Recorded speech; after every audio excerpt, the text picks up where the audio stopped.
আসসালামু আলাইকুম। সকালের নাস্তায় আজকে বানাচ্ছি বউয়া, সাথে আছে 2 রকমের ভর্তা। তো একটা বানাচ্ছিল ওইটা শুটকির ভর্তা, আর একটা হচ্ছে চ্যাপা শুটকির ভর্তা।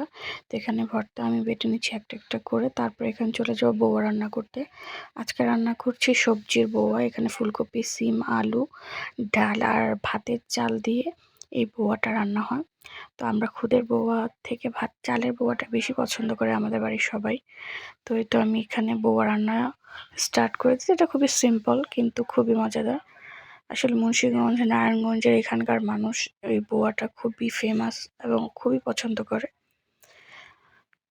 তো এই তো আমার বউয়া রান্না প্রায় হয়ে গেছে।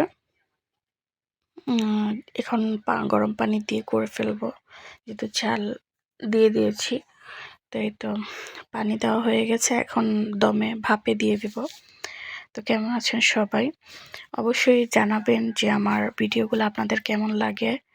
তো এই তো হয়ে গেছে আমার বউয়া, আর ছিল সাথে দুধ চিতই। ভালো থাকবেন, আল্লাহ হাফেজ।